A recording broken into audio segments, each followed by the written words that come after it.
Everyone, welcome to VP education, जहां पर आपको सारे स्टडी मटेरियल प्रोवाइड होंगे। तो जैसा कि हमने लेक्चर नंबर फर्स्ट में टेंस के 5 पॉइंट में से definition, their components and main word की first form, second form, third form के बारे में हमने कहा था डिस्कस करेंगे।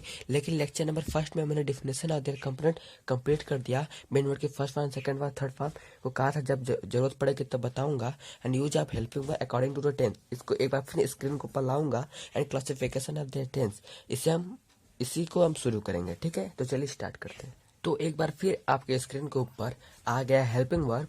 आप चाहे तो इसे याद कर लें, या तो नोट कर लें, या फिर स्क्रीनशॉट ले लें। तो चलिए हम अपनी क्लासिफिकेशन ऑफ देयर टेंस के बारे में डिस्कस करते हैं। तो चलिए शुरू करते हैं। तो ये रहा क्लासिफिकेशन ऑफ देयर टेंस। देखो, टेंस में प्रेजेंट, पास्ट, फ्यूचर सब जानते हैं। उसके बाद इनके 4 indefinite continuous, perfect, perfect continuous. इसके भी 4 indefinite continuous, perfect, perfect continuous. इसके भी 4 indefinite continuous, perfect, perfect continuous. अब देखो, इन चारों के फिर 4 आते हैं, simple, negative, interrogative, interrogative, negative. तो गाइस, आज हम टेंस के प्रेजेंट इंडेफिनिट को डिस्कस करते हैं। तो चलिए शुरू करते हैं।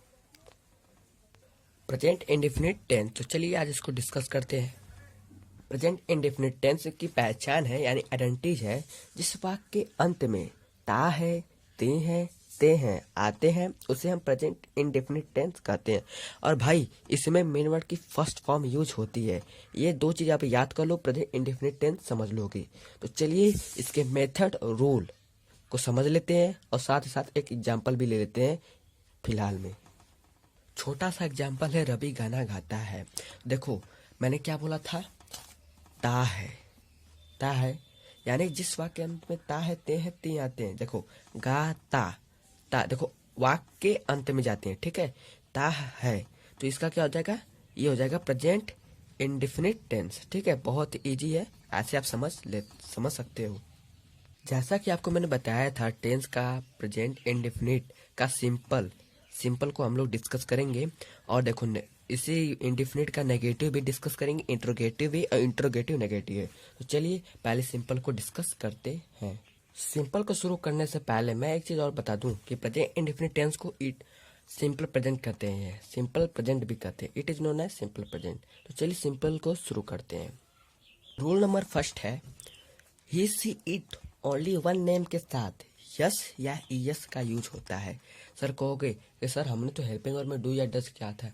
लेकिन देखो गाइस, ये सिंपल है, नेगेटिव में डू या डज आएगा।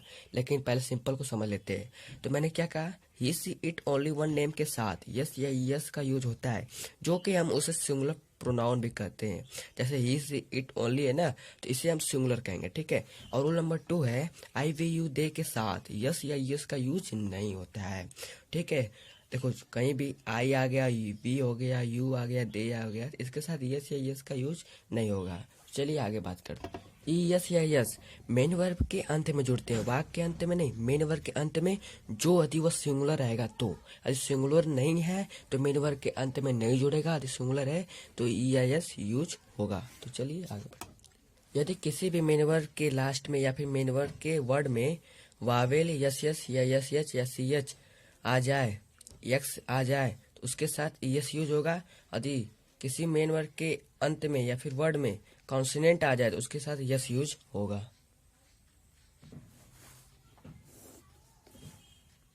प्रेजेंट इंडेफिनिट टेंस का सिंपल का मेथड है, जैसे सब्जेक्ट, मेन वर्ड की फर्स्ट फॉर्म, ईएस या yes plus object plus etc. यदि आप इसे याद कर लेते हो या फिर इसे समझ लेते हो तो आप सिंपल प्रेजेंट इंडेफिनिट टेंस को क्रैक कर सकते हो। जैसे सिंपल का एग्जाम्पल है, पंकज मैदान में दौड़ता है। देखो, पंकज हम लोग का सब्जेक्ट है, दौड़ता हम लोग का मेन वर्ब है, मैदान में हम लोग का ऑब्जेक्ट है। यदि आपसे कोई पूछ दे कि सर हम लोग मेन वर्ब को कैसे फाइंड करेंगे, तो आप वाक्य के अंत में चले जाइए, आपको मेन वर्ब फाइंड हो जाएगा। तो चलिए सिंपल मेथड के अनुसार इसे हम ट्रांसलेट करते हैं। देखो, ये सिंपल के साथ इसे हम ट्रांसलेट करते हैं। तो देखो, सिंपल मेथड हम यूज करेंगे। देखो, ये हम लोग का सब्जेक्ट है, ये ऑब्जेक्ट है, मेन वर्ब है। तो पहले हम लोग का मेथड यह था कि सब्जेक्ट को यूज करना है, तो पंकज हम लिख देंगे। उसके बाद हमें मेन वर्ब का फर्स्ट फॉर्म यूज करना है। देखो, मेन वर्ब दौड़ता है, तो मेन वर्ब हम यहाँ पे लिख देंगे। देखो मेन वर्ब की जगह हम लिखेंगे रन। और देखो यहाँ पर यस इसलिए यूज किया हूँ क्योंकि जो ये एन है ना, ये कॉन्सोनेंट है, तो कॉन्सोनेंट के साथ हम यस यूज करेंगे, जैसे कि मैंने रूल में बताया था। उसके बाद ऑब्जेक्ट तो इन द फील्ड लिख देंगे।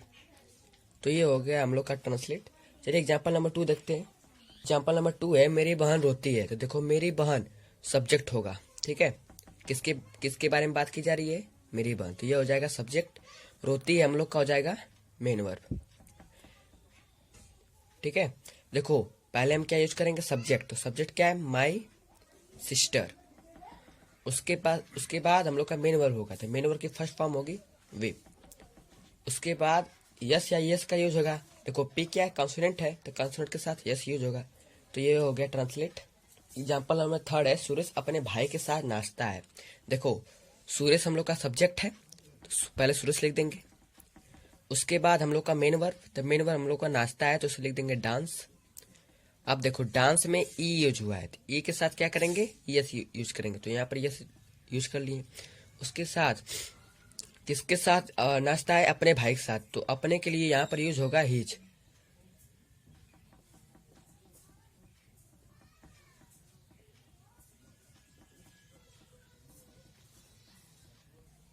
एग्जाम्पल नंबर 4 है सोहेल और अमन क्रिकेट खेलते हैं। देखो सोहेल और अमन ये दोनों सब्जेक्ट है, ठीक है, लेकिन सब्जेक्ट है लेकिन प्लूरल है। सोहेल और अमन हो जाएंगे सब्जेक्ट और खेलते हो जाएंगे मेन वर्ब और क्रिकेट हो जाएगा ऑब्जेक्ट, ठीक है। उसके बाद तो हम मेथड यूज करके इसे ट्रांसलेट करेंगे। सोहेल और अमन, सोहेल एंड अमन। उसके बाद मेन वर्ब। तो मेन वर्ब क्या है? प्ले। प्ले के साथ हम यस यूज नहीं करेंगे। क्यों? क्योंकि सोहेल और अमन इसमें 2 लोग आते हैं, तो 2 लोग के लिए ये क्या हो जाएगा? बहुवचन हो जाएगा। तो इसके प्ले है तो प्ले के साथ कुछ नहीं यूज करेंगे। ऑब्जेक्ट की जगह लिख देंगे क्रिकेट। प्रेजेंट इंडेफिनिट टेंस के सिंपल के मेथड उसके एग्जांपल देख लिए। अब नेगेटिव इंटरगेटिव नेगेटिव को हम नेक्स्ट लेक्चर में समझेंगे। तब तक के लिए बाय।